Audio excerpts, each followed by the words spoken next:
मुझे बताइए, ये जो मदरसा बोर्ड भंग करने की बात आ रही है क्या, और ये नया विधेयक क्या है? ये जो कदम हमने उठाया है उत्तराखंड अल्पसंख्यक शिक्षा प्राधिकरण का, ये एक मील का पत्थर साबित होगा। मैं भारतीय जनता पार्टी से ताल्लुक रखता हूँ, एक मजबूत भारतीय मुसलमान हूँ, और मैं कह सकता हूँ कि ये मुसलमानों के अगेंस्ट नहीं। तो मदरसा बोर्ड भंग होगा, इसका क्या मतलब है कि सारे मदरसे बंद होंगे? तो कितने मदरसे बनाओगे, कितनी मस्जिदें बनाओगे? मेरे बच्चों को उन्हीं के चुंगल से बाहर निकालना है। ये मुस्लिम बच्चे इस देश का भविष्य हैं। कि आज जो देवभूमि उत्तराखंड में हो रहा है, ये अपनी संस्कृति को संजोने के लिए हो।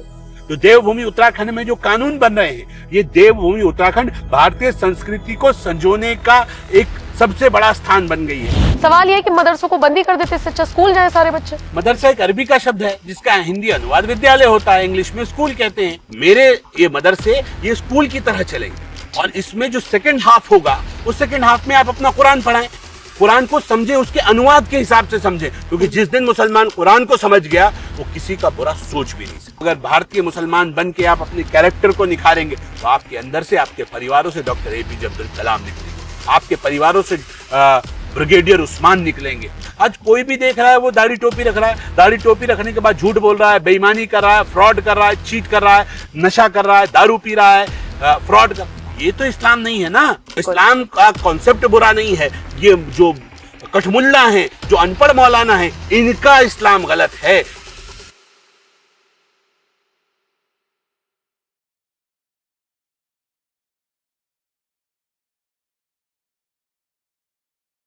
नमस्कार, स्वागत है आप सभी का। आप देख रहे हैं NMF न्यूज, आपके साथ मैं हूं नम्रता चौधरी। खूबसूरत वादियों के बीच पहले तो आपको लोकेशन बता दूं, उत्तराखंड के देहरादून में इस वक्त हम बैठे हुए हैं।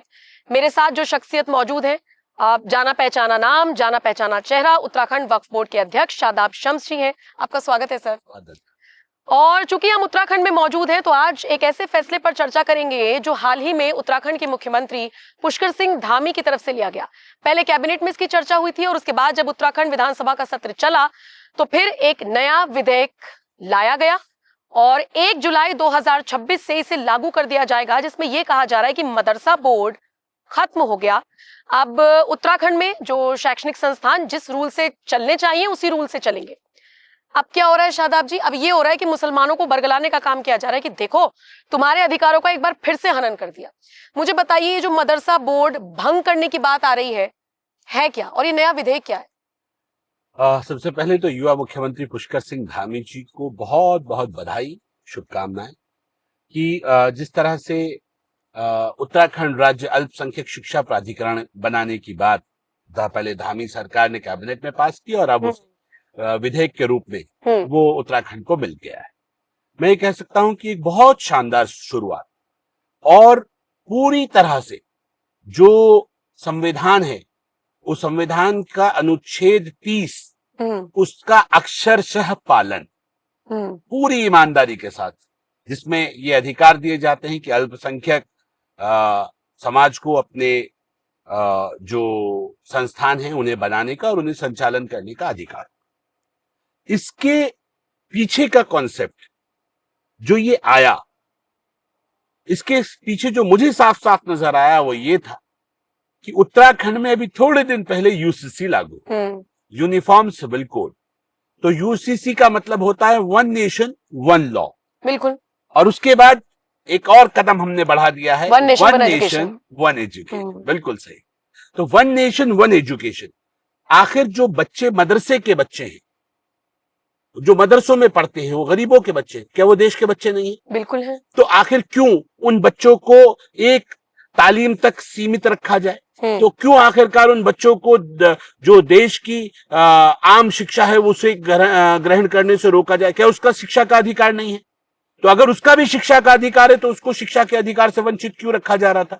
तो उसको उसकी शिक्षा का अधिकार मिले, उसके लिए ये जरूरी था कि एक जैसा कानून, एक जैसी पढ़ाई सबके लिए हो। और वो पढ़ाई कैसे होगी? वो पढ़ाई तब होगी जब वन नेशन वन एजुकेशन आप लागू करेंगे। तो अब जो मुझे लगता है, जो हमने मदरसा बोर्ड का कॉन्सेप्ट लेके बनाया था, कि जिसमें बच्चे सुबह से दोपहर तक जो उत्तराखंड का सिलेबस है, उत्तराखंड का आम बच्चा जिस सिलेबस को पढ़ता है, जो उत्तराखंड बोर्ड का सिलेबस है, उत्तराखंड शिक्षा परिषद का सिलेबस है, उस सिलेबस को अब मदरसे का बच्चे के लिए पढ़ना मैंडेटरी हो जाएगा। वो भी पढ़ेगा, और उस मदरसे के उस सिलेबस में श्री राम भी हैं, श्री कृष्ण भी हैं, उसमें भगवान बुद्ध भी हैं, उसमें भगवान महावीर भी हैं, उसमें संविधान रचयिता डॉक्टर बाबा साहब भीमराव अंबेडकर भी। तो इससे पता चलता है कि मेरा बच्चा भी, अब मुस्लिम बच्चे को भी सब कुछ पढ़ने का अवसर मिलेगा। उसको कुएं के मेंढक की तरह केवल एक ही चीज पढ़ाई और दिखाई नहीं जाएगी, वो सब कुछ पढ़ेगा। हम मेरे यहाँ तो उत्तराखंड में पाप हो रहा था, ये 25 साल का उत्तराखंड हो गया है। क्या आप सोच सकती हैं कि यहाँ जिस मदरसा बोर्ड की बात आप कर रही हैं कि उस मदरसा बोर्ड को समाप्त कर दिया जाएगा, उस मदरसा बोर्ड की समकक्षता नहीं थी, उसकी वैल्यू नहीं थी, उसकी डिग्री की कोई वैल्यू इस प्रदेश में नहीं थी। तो क्या कर रहे थे? क्या उन बच्चों के साथ पाप नहीं कर रहे थे आप? उनको 8 साल 10 साल पढ़ने के बाद उनके सर्टिफिकेट के पास उनके पासपोर्ट पे अनपढ़ लिखा जा रहा था कि उस समाज के साथ अन्याय नहीं था। तो उनको तो दीनी तालीम चाहिए ना, वही बोल रहे हैं ना, दीनी तालीम। वो दीनी तालीम के साथ नाम पे तो छल कर रहे थे आप, क्योंकि आपको कोई मतलब नहीं था मौलानाओं को कि डिग्री मिले न मिले। उनको तो सिर्फ दीनी तालीम के नाम पे वो दीनी तालीम चलती रहे, उनको कुरान तक महदूद कर दिया जाए और उसको बाकी एजुकेशन की डिग्री उन्हें मिले ना मिले। क्या किधर जा रहे हैं हम देश को लेके? कहां जा रहा था मेरा प्रदेश?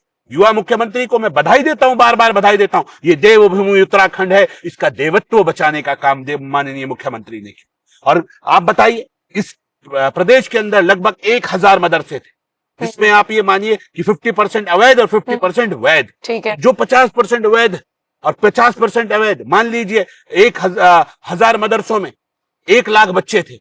1 लाख बच्चे नए पढ़ के निकलेंगे और वो केवल और केवल अरबी और उर्दू पढ़ेंगे, और वो पढ़ने के बाद उनके डिग्रियों की वैल्यू आपने दी नहीं। उन बच्चों के पास विकल्प क्या होगा? वो क्या करेंगे? 1 लाख बच्चे कुछ नहीं, मौलवी बनेंगे, मौलवी बनेंगे, वो मदरसे खोलेंगे, वो मस्जिदें बनाएंगे या किसी दरगाह पे बैठेंगे। इसके अलावा उनके पास कुछ बचा नहीं है। तो आप कहां लेके जा रहे हो?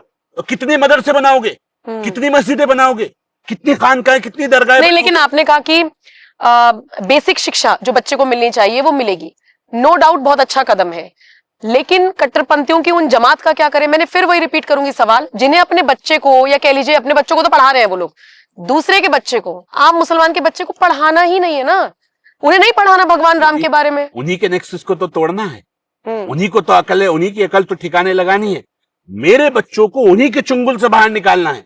ये मुस्लिम बच्चे इस देश का भविष्य हैं।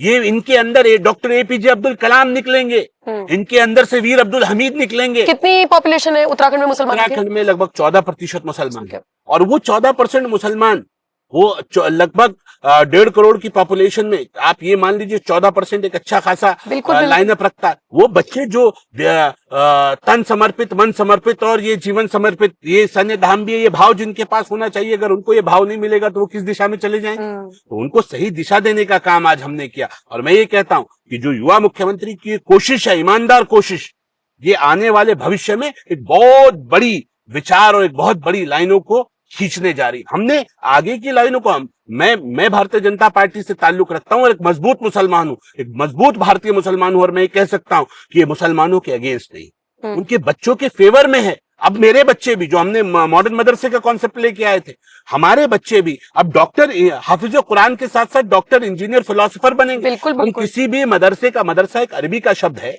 जिसका हिंदी अनुवाद विद्यालय होता है, इंग्लिश में स्कूल कहते हैं। तो इनको, ये शिक्षा के मंदिर हैं, इनको उसी तरह से पढ़ाइए, इसमें सब कुछ पढ़े।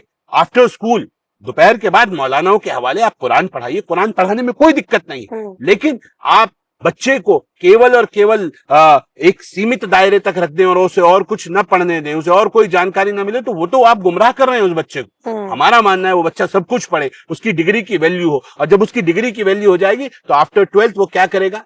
वो कहेगा मुझे इंजीनियर बनना है, बिल्कुल, मुझे डॉक्टर बनना है। उसको समझ आ जाएगी, तो वो तय करे ना, आफ्टर 12th वो तय करे उसे क्या बनना है। तब तक वो 18 ईयर्स के करीब पहुंच जाएगा, तो उसको डिसाइड करने दीजिए उसे क्या बनना है। आप थोप नहीं सकते आपको कि आप हाफिज कुरान के बाद 2 साल का किरात का कोर्स करोगे, फिर उसके बाद आप 5 साल का मौलवियत का कोर्स करोगे, उसके बाद 5 साल का मुफ्ती का कोर्स करोगे। और अगर आपको करना है तो हम आपको रोक भी नहीं रहे, हम तो कह रहे हैं आफ्टर 12th डिसाइड किया जाए, पहले से बच्चे के ऊपर न थोपा जाए, उस बच्चे को चलने तो दो, उसके पास ऑप्शंस तो दो। आप उसे क्यों एक तरफ सीमित दायरे तक लेके आ रहे हो? उसके दायरे को खोलना है। और मुझे उम्मीद है ये मॉडर्न एजुकेशन, ये जो कदम हमने उठाया है उत्तराखंड शिक्षा अल्पसंख्यक शिक्षा प्राधिकरण का, ये एक मील का पत्थर साबित होगा। और हम किसी मजहब के, किसी मजहबी तालीम के खिलाफ नहीं है। मेरा तो मानना है कि शिशु मंदिरों में सुबह से दोपहर तक यही सिलेबस पढ़ाया जाए और उसके बाद वहां वेद और पुराण पढ़ाए जाए, और मुसलमानों में दोपहर तक यही सिलेबस चले और यहाँ कुरान पढ़ाया जाए, तो कोई दिक्कत किसी को नहीं होगी। सब अपने अपने धर्मों को पढ़ाएं। आप धर्म तो अच्छी चीजें सिखाता है, अच्छी चीजों को सीखिए, लेकिन ये नहीं चलेगा कि केवल और केवल यही सीखिए, बाकी हम आपको और कोई जानकारी नहीं आने। तो मदरसा बोर्ड भंग होगा, इसका क्या मतलब है कि सारे मदरसे बंद होंगे जो मान्यता प्राप्त थे या जिनको अनुदान मिलता था वो बंद होंगे? अब बंद होंगे मदरसे या उनके यहाँ शिक्षा का सिलेबस ये प्राधिकरण तय करेगा कि वहाँ क्या पढ़ाया जाएगा, क्या पढ़ाया जाएगा। ठीक है, ऑडिट होगा वक्त वक्त पे, बिल्कुल ऑडिट होगा। मुझे बता दीजिए 5 पॉइंट्स क्या क्या होगा। एक पारदर्शिता आएगी, ठीक है, सारे जो हमने कहा मॉडर्न मदरसे वाला, ठीक है, सबकी मॉनिटरिंग होगी, सबका सीसीटीवी कैमरे के साथ सारी मॉनिटरिंग होगी, सबको मॉडर्नाइज करेंगे। सारे मदरसों के अंदर उत्तराखंड का सिलेबस पढ़ना मैंडेटरी होगा, और सारे मदरसों के अंदर साथ में जो बच्चे पढ़ रहे हैं फिजिकल ट्रेनिंग होगी। जैसे हमने मॉडर्न मदरसे में रखा था कि एक एक्स आर्मी पर्सन, वो राष्ट्रवादी विचारधारा से, वो physical trainer ex army person होगा। हम सैन्य धाम भी हैं, तो सेना के लिए सेना में आपको जाने के लिए वो प्रेरित करेगा। मेरी बेटियां भी सेना में जाएं, क्या दिक्कत आ रही? तो उस लाइन के ऊपर हमें प्रदेश को खड़ा करना। मैं फिर इस बात को कह रहा हूं, मैं भी मुसलमान हूं, हम मुसलमानों के खिलाफ नहीं, मजहब के खिलाफ नहीं है, लेकिन उसके अंदर सही ट्रैक पे लाने की जिम्मेदारी भी तो सरकारों की है, जिन्होंने आज तक उन बच्चों का अपने राजनीतिक स्वार्थ के कारण उनका शोषण होने दिया। अब कांग्रेस सवाल उठा रही है। हरीश रावत कह रहे हैं कि मदरसे का मतलब होता है गंगा जमुनी तहजीब, और अगर इस बोर्ड को भंग कर दिया जाएगा तो सीधा सीधा मुसलमानों पे, मतलब वो एक तरीके से कहने की कोशिश कर रहे हैं 10 साल में क्या किया, 10 साल में क्या किया मुसलमानों के लिए हरीश रावत? बड़ी बड़ी बातें, बेवकूफ बनाते हो, मुसलमानों को अनपढ़ रखना चाहते हो कि आपका वोट बैंक बना रहे, और इन जो ये कठमुल्ला बैठे हैं इनको सबको आप इनके बहाने से चाहते हो कि मुसलमानों को लिमिटेड दायरे में रखा जाए, वो बच्चा पढ़ ना पाए, उसकी डिग्री की वैल्यू नहीं। 10 साल सरकार रही, क्यों नहीं दी मदरसा बोर्ड को मान्यता? क्यों नहीं दे पाए? बेवकूफ बनाते हो, चाहते ही नहीं है। कांग्रेस नहीं चाहती है मुस्लिम पढ़े, क्योंकि अगर वो जागरूक हो गया तो इनके चुंगल से बाहर आ जाएगा। उसे सीमित दायरे तक कांग्रेस रखना चाहती है कि अनपढ़ रहे, ये कट्टरवादी बने रहे, और इनका रिमोट कंट्रोल हमारे हाथ से चलता है, ये हमारा वोट बैंक बना रहे। और ये जो नेक्सस है, इस नेक्सस को तोड़ने का काम मेरी सरकारें कर रही है, मोदी धामी सरकार कर रही है। और मैं इसलिए कह रहा हूं बहुत ईमानदारी के साथ, ये हमारे हैं, जो भारतीय है उसको सुधारने की जिम्मेदारी, उसे सही ट्रैक देने की जिम्मेदारी हमारी है। और ये देवभूमि उत्तराखंड है, यहाँ अन्याय के लिए कहीं जगह नहीं है किसी के लिए। यहाँ मैं बार बार इस बात को कहता हूं, जब जब कोई निर्णय देवभूमि से होगा, देवभूमि का निर्णय व्यक्ति नहीं करता है, ये देवताओं की तरफ से आशीर्वाद है। निर्णय वहां से होते हैं, और निर्णय 100% सही निकलेंगे। ना निकले तो आप जो कहेंगे हम वो हारने के लिए तैयार हैं। मुझे पूर्ण विश्वास है कि जिस तरह से लगातार भारतीय संस्कृति को टारगेट किया जा रहा है। कैसे? क्योंकि मैं पिछले काफी वक्त से ये खबरें देख रही हूँ कि देवभूमि उत्तराखंड का माहौल बिगाड़ने की कोशिश की जा रही है, डेमोग्राफी चेंज करने की कोशिश की जा रही है, बाहर से कुछ मुसलमान लोग आ रहे हैं, प्लॉट खरीद ले रहे हैं, कैसे अवैध वैध पता नहीं, लेकिन मैं एक जगह की खबर पढ़ रही थी कि 101 प्लॉट कटे हुए थे या समथिंग, इतना ही आंकड़ा था, सारे मुसलमानों के थे, और वो कोई सहारनपुर का है, कोई यूपी के किसी जिले का है। इन सब चीजों पर भी रोक लगेगी? मेरा मानना है, देखिए हम भारत है, सबको अधिकार है देश में रहने का, कहीं भी कोई जाके रह सकता है, इससे कोई दिक्कत नहीं है कि वो उत्तर प्रदेश से आ रहे हैं, कि वो बिहार से आ रहे हैं, कि वो गुजरात से आ रहे हैं, हमें इससे कोई दिक्कत नहीं। हम अतिथि देवो भव के मानते।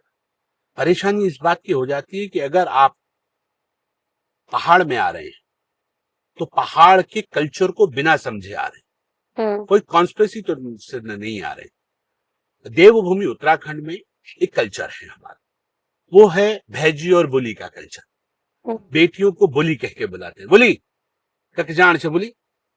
तो हमारा वो बेटी कहीं भी जारी होगी, उसे मालूम है मेरे गांव का है, तो ये मेरा भाई है, मेरा चाचा है, मेरा ताया है, मेरा मामा है, वो उसके साथ बैठेगी, चली जाएगी, उसे कोई दिक्कत नहीं है।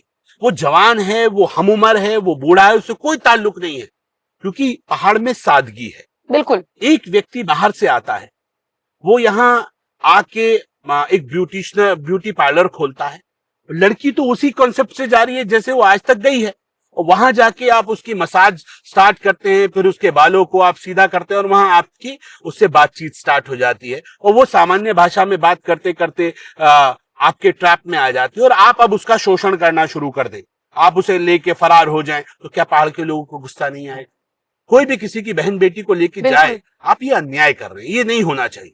और मुसलमानों को भी, जो पहाड़ी मुसलमान है, हमारे यहाँ दो तरह के मुसलमान हैं, एक जो पहाड़ में सदियों से रह रहे हैं, वो वहाँ के कल्चर को जानते हैं, वहाँ के कल्चर को समझते हैं, तो यहाँ का जो लोकल मुसलमान है उससे कोई खतरा कोई दिक्कत किसी को नहीं है। दिक्कत है जो बाहर से लोग आ रहे हैं और बाहर से आके वो मेरे कल्चर को नहीं समझते। आज भी पूरे पहाड़ में आप चमोली चले जाइए, चंबा चले जाइए, जड़ी पानी के नीचे चले जाइए, ऊपर बल्ली ताल, तल्ली ताल चले जाइए, हर जगह आपको मुसलमान मिलेगा, रुद्रप्रयाग मुसलमान मिलेगा, श्रीनगर मुसलमान, हर जगह मुसलमान है। लेकिन अगर वो पहाड़ मूल का है, जिनके पौराणिक जो पुराने गांव हैं, जिनके शादी ब्याह सब कुछ पहाड़ी कल्चर से होते हैं, वो इतनी अच्छी पहाड़ी बोलते हैं, आप बता ही नहीं सकते कि ये मुसलमान है कि नहीं है। उनका पहनावा, जो ड्रेसिंग सेंस है, वो सब पहाड़ का है। तो मेरा मानना है कि जो पहाड़ में बसता है, जो जिस कल्चर का है, वो अपने कल्चर में रहे, दूसरे कल्चर को खराब ना करे। हम कल्चरल देवभूमि है, तो अगर कोई हमारे कल्चर को खराब करने की कोशिश करता है तो उससे नाराजगी होती है। तो संस्कृति कैसे बचेगी इससे? मैंने फिर बोला कि अब जैसे देश के अंदर एक वातावरण चल रहा है कि हम भारतीय मुसलमान, और एक साजिश चल रही है कि भारतीयों को कैसे औरों से भारतीयता से अलग किया जाए। और उसी का एक लाइन है कि कुछ लोगों ने जो बाहर से आए हुए थे, चाहे वो मंगोल से आए हुए पठान रहे हों, चाहे वो अपने आप को सैयद कहने वाले जो ईरान से आए या अलग अलग कंट्रीज से आए वो रहे हों, या जो बुखारा से आए हुए बुखारी रहे हों, मदीना के मदनी रहे, इन सब लोगों ने ये सोचा कि अगर इन्हें पता चल जाएगा कि हम बाहर के हैं तो इन नामों से हम टारगेट किए जाएं। तो एक काम करो, इन मुसलमानों का इस्लामीकरण कर दो, जो भारतीय मुसलमान। और वो कैसे किया कि जो भारतीय कबीरपंथी जुलाहा था, उसको इन्होंने कहा कि तुम अंसार हो जाओ, तुम अब से अंसार के नाम से जाने जाओगे। वो अपने नाम के आगे अंसारी लिखने लगे। भाई, अंसार कबीला अरब का कबीला है, वो कभी यहाँ आया नहीं, तुम वहां गए नहीं, तुम अंसार कैसे हो गए? ठीक है। कुरैश कबीला मोहम्मद साहब का कबीला है, ठीक है। वो मोहम्मद साहब यहाँ आए नहीं, यहाँ के कबीले से वहां के कबीले का कोई मतलब नहीं है। जो हमारा कसाई है, जो मीट का व्यापारी है, उस कुरैशी का, उस कसाई का उस कुरैश कबीले से कोई लेना देनी है, उसे कुरैश कर दिया, फिर कुरैशी हो गए, वो कुरैशी हो गए। फिर जो तेली बिरादरी है, जिसका काम यहाँ तेल निकालने का था, वो मलिक हो गए। अब दूसरे आप एक हजरत अबू बकर सिद्दीक हुए, उनसे सिद्दीकी आया, लोगों ने अपने नाम के आगे सिद्दीक लगा दिया, सिद्दीकी लगा दिया। एक फारूक, हजरत उमर फारूक हुए, उनसे नाम लिया, फारूकी लगा दिया। हम ये कह रहे हैं जो हमारे यहाँ का लोहार है, वो अपने आप को मुल्तानी लिख रहा है। भाई, ये क्या हो रहा है? तो मेरा जो जाति है, मैं अपनी उस जाति को, उस पर फख्र महसूस करना चाहिए। मैं भारतीय हूं, तो हमें अपनी ओरिजिनल जातियों पे आना पड़ेगा। और वो हम किसी कीमत पर भी, हम भारतीय हैं और हम अपना दूसरे अरबीकरण नहीं चाहते। बड़ी ईमानदारी से कह रहा हूं। हम, मतलब आप ये कह रहे हो कि मेरी बीवी बुर्खा तो ओढ़े, लेकिन मैं तोप पहन के ना चलूं। क्यों? तुम तोप पहनो, फिर वो जो लिबास आता है पूरा, जब मैं अपनी बीवी को बुर्खा उड़ाऊंगा तो फिर हस्बैंड तो वहां तोप पहनता है ना, वो भी अपनी टोप चलता है। तो यहाँ के तो बहुत मुसलमान कहते हैं कि हमारे पूर्वज अरब से आए हुए। इनके अरब से आए, उन्हें अरब चले जाना चाहिए। हम भारतीय मुसलमान हैं, हमारे पूर्वज अरब से नहीं आए। हमारे पूर्वज तो यही भगवान राम, भगवान श्री कृष्ण रहे होंगे, है ना? यही हमारी संस्कृति का हिस्सा है। हम भारतीय मुसलमान हैं, हम अशहदु अल्ला इलाहा इल्लल्लाह के मानने वाले हैं। हम मोहम्मद साहब, उसके अल्लाह के कुरान पे यकीन रखते हैं। हम अपने साहबाओं को मानते हैं। हमारे आइडल वो होंगे, लेकिन हमारे आइडल उनके साथ साथ यहाँ भगवान राम और भगवान श्री कृष्ण भी होंगे, क्योंकि मेरी संस्कृति के ध्वजवाहक वही है। मेरी परंपरा, मेरी सभ्यता उन्हीं से कायम है। और मैं किसी कीमत पर भी नहीं चाहूंगा कि मेरे बच्चों का, मेरे परिवार का कोई अरबीकरण करे। मैं जो हूं, मैं वो हूं। मैं उस कल्चर में रचा बसा हूं। हमारे यहाँ देवर से पर्दा नहीं है। इस्लाम में, अरब में तो देवर से पर्दा है, अरब में जेठ से पर्दा है, अरब में गैर महरम जिसे जिसे कहा गया उससे पर्दा है, सगी बहन का अपने चाचा ताऊ के बच्चों से पर्दा है। तो ये अरब में होता होगा, मेरे यहाँ तो नहीं होता। मेरे यहाँ तो चाचा ताऊ के बच्चे साथ में बैठते हैं, साथ में खेलते हैं, साथ में बड़े होते हैं। तो उसके कल्चर को हम अपने ऊपर तरजीह दें और उसके कल्चर को माने। इस्लाम का मानने का मतलब अरब के कल्चर को मानना नहीं है। इस्लाम अलग है, अरब का कल्चर अलग है। कल्चर हर मुल्क का अलग अलग होता है। हर सभ्यता का अलग अलग है। मैं भारतीय मुसलमान हूं, मैं भारतीय कल्चर को मानते हुए भी मजबूत मुसलमान बन के चल सकता हूं, मजबूत मुसलमान बन के रह सकता हूं। ये जो साजिश चल रही है कि मुसलमानों को या तो अरबीकरण उसका किया जाए या उसको दूसरी चीजों, दूसरे कॉन्सेप्टों से जोड़ा जाए, उसको इस्लाम से जोड़ना, यहां तक ठीक है कि इस्लाम भारतीय मुसलमान बन के आप रहे, यहां तक कोई दिक्कत नहीं है। लेकिन भारतीय मुसलमान को आप अगर ये सोचे कि आप भारतीय मुसलमान का कॉन्सेप्ट बदल के उसे अरबी मुसलमान बनाना चाह रहे हैं, तो ये एक साजिश है। इस साजिश को हमें रोकने के लिए यहीं से ब्लॉक करना पड़ेगा। लेकिन आपको लगता है कि सरकार चाहे पुष्कर सिंह धामी की हो, चाहे केंद्र में मोदी की सरकार हो, मैं बहुत टाइम से देख रही हूँ कि फैसले ऐसे आ रहे हैं जो मुसलमानों के हक में है। मुझे ये बात समझ में आ रही है, एक आम मुसलमान के तौर पर आपको ये बात समझ में आ रही है क्योंकि आप पढ़े लिखे हैं, आप उसका आंकलन कर पा रहे हैं। फिर भी मैंने अपने आसपास ऐसे कई विचारधारा वाले मुसलमान देखे हैं जिनके सामने आप राहुल गांधी का ऑप्शन रख दीजिए, मायावती का ऑप्शन रख दीजिए, मैं कह रही हूँ किसी भी नेता का ऑप्शन रख दीजिए, सामने अगर मोदी का जिक्र है तो उनकी विचारधारा मोदी के सामने जो भी होगा पॉलिटिकल मुसलमान है। यही तो कहा मैंने, आम मुसलमान भी, वो पॉलिटिकल आम मुसलमान नहीं है, उसको डराया गया है।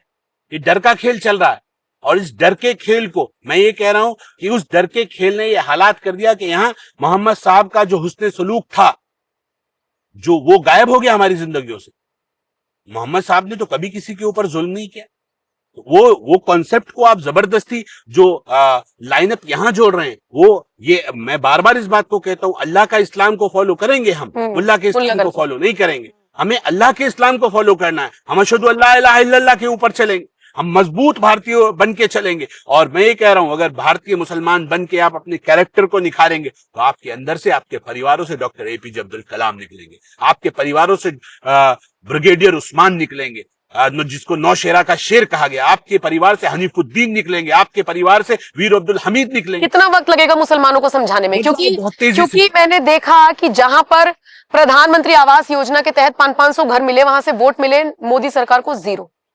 कब तक बदलेंगे? ऐसा है, देखिए बदलाव बहुत तेजी से चल रहा है। मैं जिस इलाके में रहता हूं, देहरादून का माजरा, मेरा छोटा भाई बीजेपी से कॉर्पोरेट का चुनाव लड़ा, 1342 वोट मिले। ऐसा नहीं है कॉर्पोरेटर रहा है, ये बात नहीं है मुसलमान वोट नहीं दे रहा, मुसलमान वोट दे रहा है। और उसके साथ पहले तो ये था कि सिर्फ व्यक्ति को दे रहा, वो पार्टी को भी बराबर दे रहा। ऐसा नहीं है। वो अगर आप समझाने के लिए बैठेंगे, साफ मन से समझाएंगे, हाँ कुछ गंदगी है, दोनों तरफ है। ऐसा नहीं है कि इधर बहुत सारे बयान बहादुर हमारे यहाँ भी है, वो 24 घंटे पटांग बयान देते रहते हैं। उन्हें लगता है कि उनकी दुकान इसी से चल रही है। उन्होंने ग्राउंड जीरो पे कुछ नहीं करता। उन्हें लगता है इस्लाम को गाली दो, मुसलमान को गाली दो तो तू नेता बन जाएगा। वो संघ इसका विरोध करता है, बीजेपी इसका विरोध करती है, लेकिन उसका मुंह नहीं रोका जा सकता। इसलिए उनको लगता है कि इस तरह के बयान देने से, इसमें मुसलमानों को गालियां दो, मुसलमानों को बुरा कहो तो हम भी नेता बन जाएंगे। वो अपनी राजनीतिक बयानबाजी उन लोगों की पर्सनल है, इससे बीजेपी का या संघ परिवार का कोई लेना देना नहीं। मुसलमानों को संघ से सीखना चाहिए। राष्ट्रीय स्वयंसेवक संघ वो संस्था है जिसने हिंदुओं को इतनी जातियों में बटा हुआ, जिसमें जातियों में इतने फ्रैक्शंस थे, उन सबको लाके एक जगह इकट्ठा कर दिया, हिंदुत्व के नाम पर इकट्ठा कर दिया। ये सब इकट्ठे हो जाए। क्या मुसलमानों को इसी हिंदुत्व के साथ नहीं जुड़ना चाहिए? उनको भी अपनी जातिवादी राजनीति को खत्म नहीं करना चाहिए। उनको भी एक होना चाहिए, एक साथ आए और कहें हम भारतीय मुसलमान बन के दिखाएंगे। वंदे मातरम तक तो बोलते नहीं है कुछ मुसलमान। गुमराह किया गया है ना, मैं फिर इस बात को बता रहा हूं, उनको गुमराह किया गया है। और मैं ये कह रहा हूं कि इस्लाम के 2 कॉन्सेप्ट है। एक कि कुछ लोगों का मानना यह है इस्लाम में कि वंदे मातरम से वंदना हो जाएगी और इस्लाम अल्लाह के अलावा किसी और की वंदना की इजाजत नहीं देता। मैं ये कहता हूं इस्लाम तो ये भी इजाजत नहीं देता कि अब आप अपनी माँ के चरण छुए।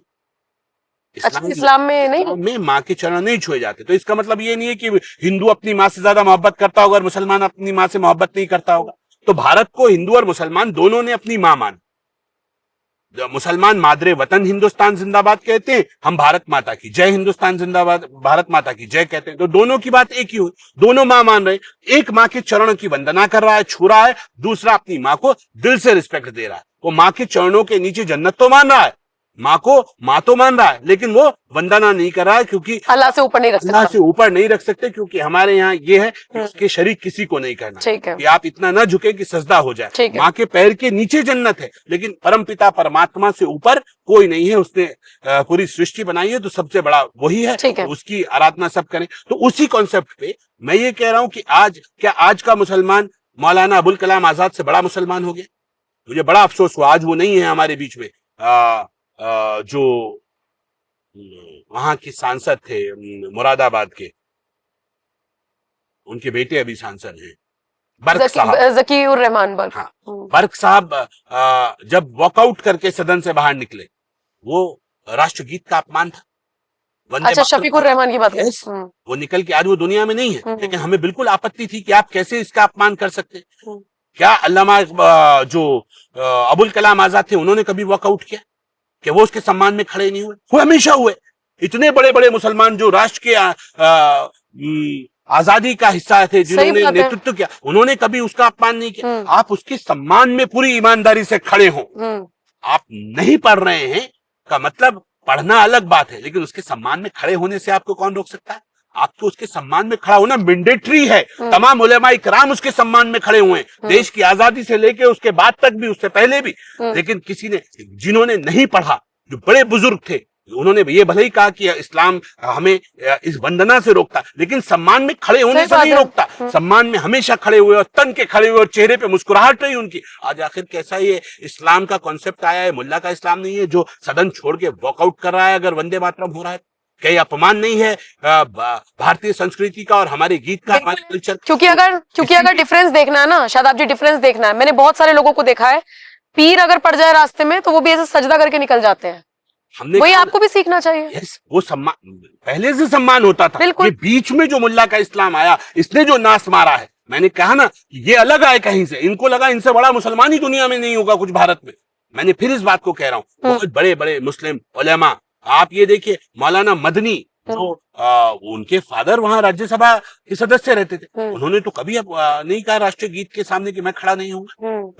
देश की आजादी से लेके अब तक सब खड़े हुए। तो क्या ये कहां से आया मामला कि राष्ट्रीय गीत का अपमान करके लोग सदन छोड़ छोड़ के जा रहे हैं? ये अपने आप में बताता है कि इस तरह की जो बदतमीजियां शुरू हुई, वो इसलिए हुई कि उनको अपनी अपीजमेंट पॉलिटिक्स करनी थी, तुष्टीकरण की राजनीति करनी थी। मुसलमानों का हीरो वो जो हिंदुत्व को गाली दे, सनातन सभ्यताओं को गाली दे, जो भारतीय संस्कृति को गाली दे, वो मुसलमानों का सबसे बड़ा खैरखाह बन के दिखाना है। और उस कल्चर को निपटाने के लिए ये अलग एक कॉन्स्पिरेसी चली। हमारा मानना है, आज हमारी लड़ाई है भारतीय संस्कृति के साथ कौन।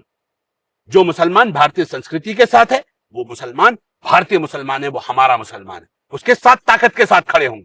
लेकिन जो मुसलमान भारतीय संस्कृति का विरोध करेगा, जो मुसलमान भारतीय संस्कृति को दूसरी संस्कृतियों से नीचे रखेगा, तो मैं कहता हूं कि मेरे परिवार में रहते हो, मेरे कुटुंब में रहते हो और दूसरे परिवार की तारीफ करते हो, ये थोड़ी चलेगा। जिस परिवार में रहते हो, जिसका नमक खाते हो, जिसकी कुरान जिसके लिए कह रहा है, मोहम्मद साहब ने जिसके लिए कहा कि जिस मुल्क में रहो उसके कानून की इताअत करो, उसके कानून को पूरी ईमानदारी से मानो। और हुब्बुल वतनी निफ्सुल ईमान, वतन से मोहब्बत ईमान का आधा हिस्सा है, एक बड़ा हिस्सा है। उस आप तो सब कुछ तर्क कर रहे हो। सही बात, ठीक है। तो हमारा मानना है कि आज जो देवभूमि उत्तराखंड में हो रहा है, ये अपनी संस्कृति को संजोने के लिए हो रहा है।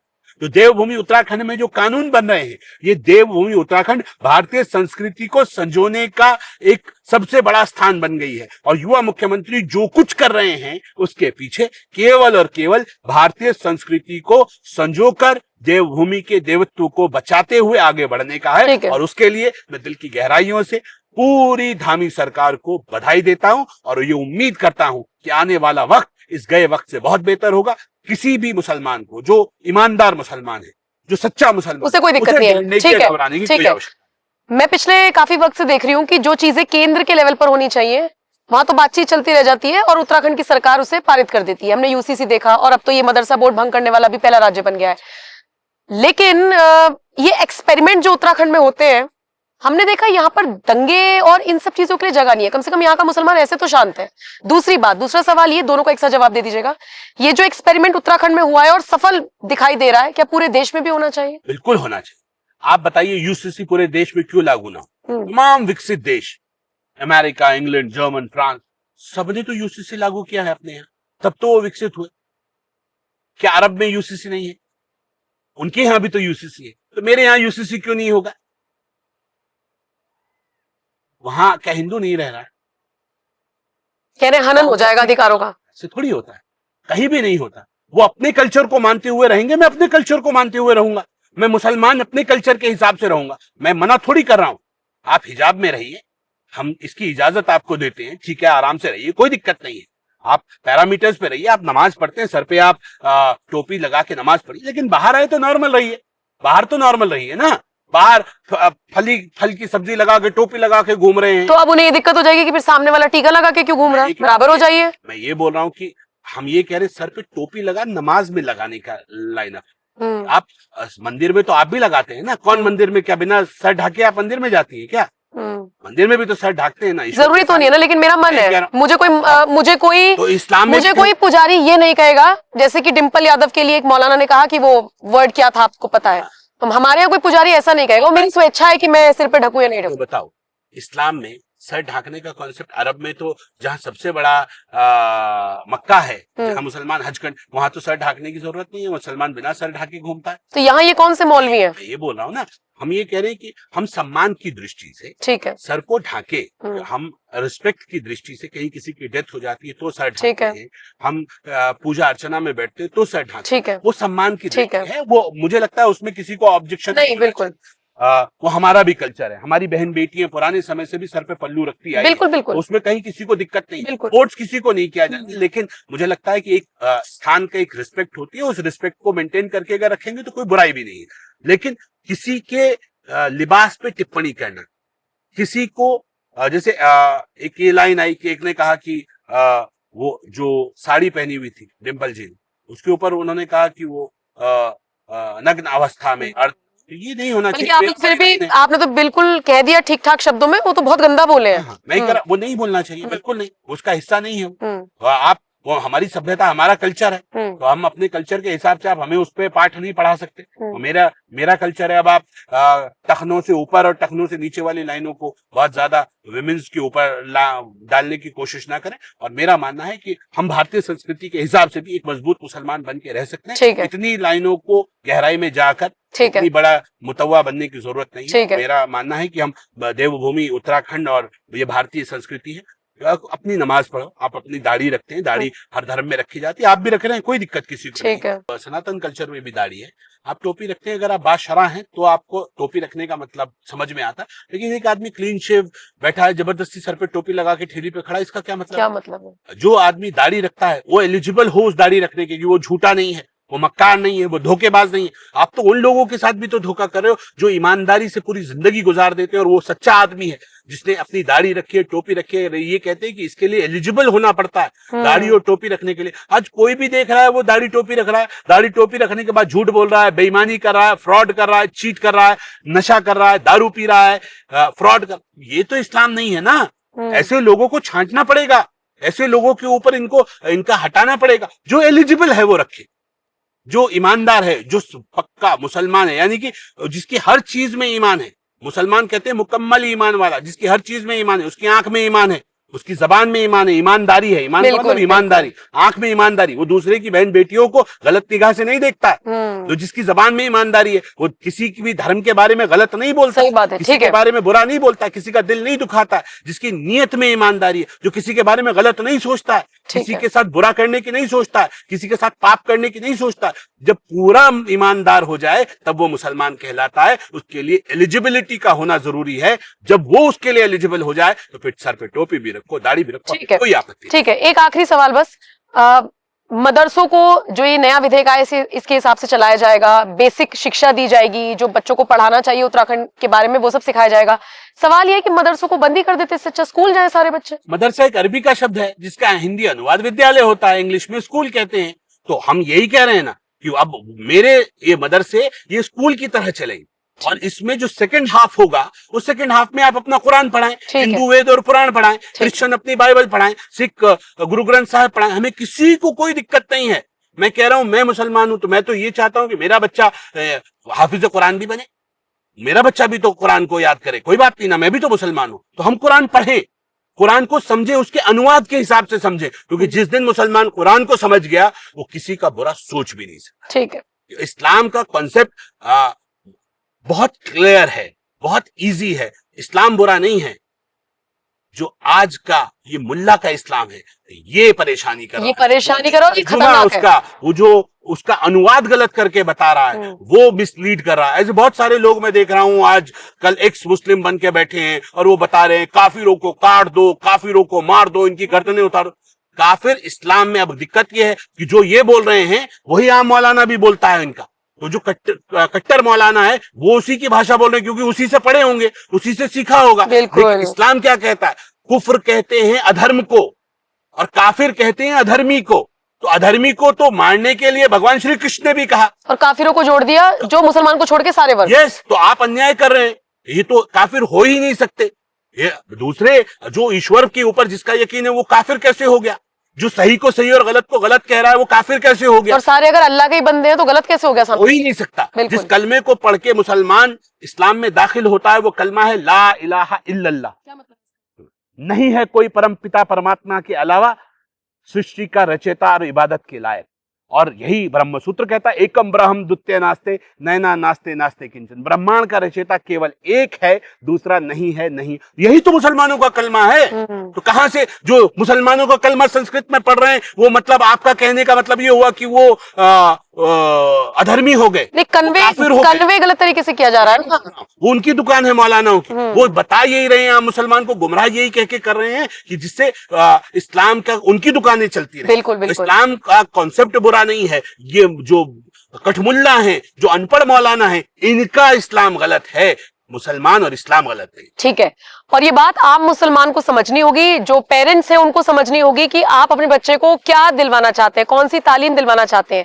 आप चाहते हैं कि मदरसे से आपका बच्चा पढ़े तो मौलवी बने, या फिर आप चाहते हैं कि वो भी IAS PCS की तरफ आगे बढ़े, डॉक्टर बने, इंजीनियर बने और मदरसा छाप ना कहलाए बेसिकली। तो ये सोचना आपको भी है। बहुत बहुत शुक्रिया सर मेरे साथ बात करने के लिए। बहुत एक बात और, मदरसा छाप, अगर मदरसा छाप डॉक्टर APJ अब्दुल कलाम बनते हैं तो हमें मदरसा छाप चाहिए। बिल्कुल। अगर मदरसा छाप डॉक्टर राजेंद्र प्रसाद बनते हैं तो हमें मदरसा छाप चाहिए। लेकिन ये सोचिए क्या उन मदरसों में अगर खाली एक तरबियत, एक तालीम दी जाती तो फिर साइंसदान इतना बड़ा साइंटिस्ट कैसे बन जाते कलाम साहब? ये समझना पड़ेगा। इसका मतलब पहले मदरसों में भी सारी शिक्षा दी जाती थी, सब कुछ समझाया जाता था। आज गड़बड़ कर दिया इन लोगों ने, एक सब्जेक्ट तक सीमित करके, एक लैंग्वेज तक सीमित करके हमारे साथ जो शोषण मुसलमानों के साथ किया है। आने वाले वक्त जब बच्चे पढ़ लिख जाएंगे तो इन्हें कभी माफ नहीं करेंगे। ठीक है, बहुत बहुत शुक्रिया सर हमसे बात करने के लिए। बाकी इस डिस्कशन पर आपका क्या कुछ कहना है, और ये जो फैसला पुष्कर सिंह धामी की सरकार की तरफ से लिया गया है उस पर आप क्या राय रखते हैं? कमेंट सेक्शन में अपनी राय हमें जरूर दीजिएगा, और एज यूजुअल बाकी खबरों के लिए बने रहिए NMF न्यूज के साथ। नमस्कार।